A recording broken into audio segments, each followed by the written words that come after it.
everyone. I hope you're healthy, happy, and safe. Last week, I gave you 3 clues where I'd be reading from this week. The first clue was, it's made of wood. The second clue was, it makes music. And the third clue was that there are a few of them around the church. If you guessed that I would be at a piano at St. James's Church, you were correct. I am at the piano in the parish hall.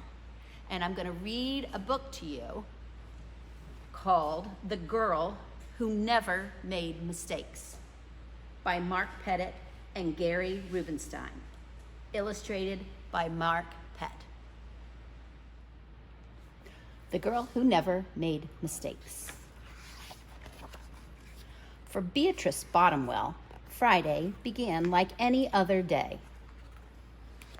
She matched her socks, and of course, she put her shoes on their proper feet. She remembered to feed her hamster, Hubert, his favorite food, broccoli.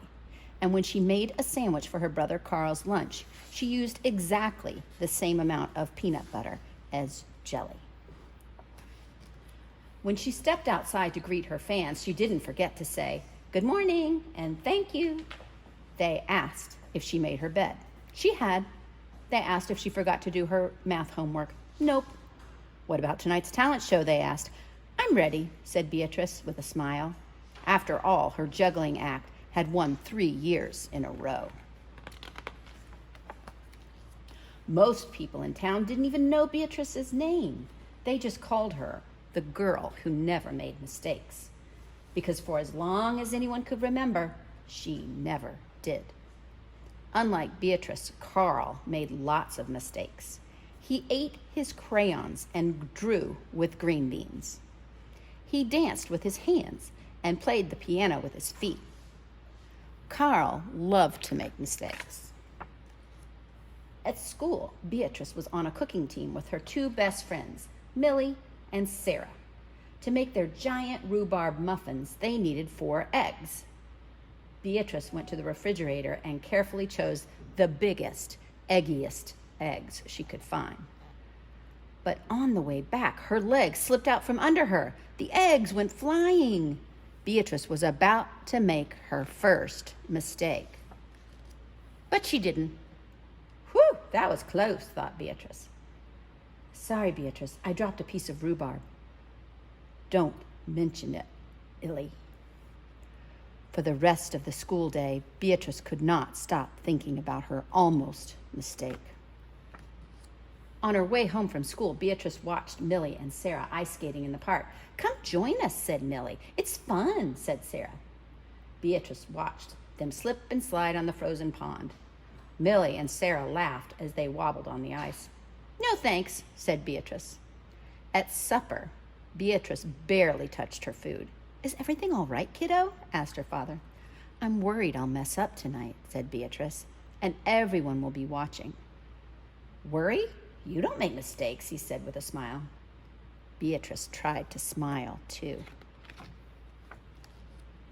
After supper, Beatrice got ready for the talent show. First, she woke Hubert up from his nap.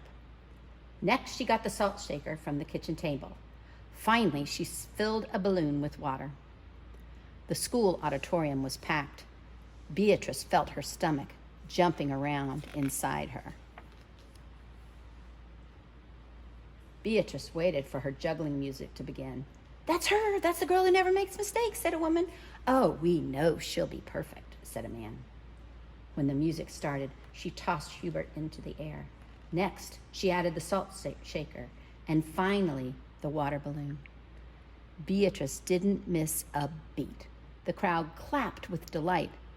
But Beatrice noticed something odd about the salt shaker. The specks falling out of it were not white.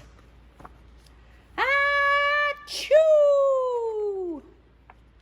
Hubert was so surprised by his sneeze that he grabbed the water balloon with his claws. Kablooey! Hubert's pieces of water balloon and the pepper rained down on top of Beatrice. For the first time in as long as anyone could remember, Beatrice made a mistake, and it was a big one. The music stopped. Beatrice didn't know what to do. Cry? Run off the stage? The crowd sat stunned. They couldn't believe that the girl who never makes mistakes made a mistake. Beatrice looked at Hubert. He looked back at her. His hamster fur was soaked and speckled with bits of balloon. Beatrice let out a giggle. The giggle grew into a chuckle, and the chuckle became a laugh. The people in the crowd looked at each other and then back at Beatrice. They began to giggle, then chuckle, then finally roar with laughter. Beatrice and the audience laughed until they couldn't remember why they were laughing. That night, Beatrice slept better than she ever had. In the morning, no fans greeted Beatrice. When she got dressed, Beatrice, for no reason at all, put a polka dot sock on one foot and a plaid sock on the other. Beatrice and Carl made sandwiches. This time, they put the peanut butter and jelly on the outside. They call it an inside-out PB&J. Lunch was messy and delicious. Later, Beatrice found Millie and Sarah skating in the park. They fell a lot and laughed. Now people no longer call her the girl who never makes mistakes. They just call her Beatrice. I hope you liked that book. I loved it. Hey, I have a question. Why do you think I chose to sit by the piano for this book? If you guessed that I chose this spot because you can't learn to play a piano without a lot of practice. And when you practice, you always make mistakes along the way. Beatrice learned that, and we can all remember it ourselves. When we're trying something and doing our best, sometimes we're going to make mistakes, and that's okay. Next week, I'm going to be reading another book in another location. The first clue is, I'm not going to be in West Hartford. The second clue is, there's lots of animals there. And the third clue is, some of the animals are yellow and fluffy. Hope to see you next week. Bye-bye.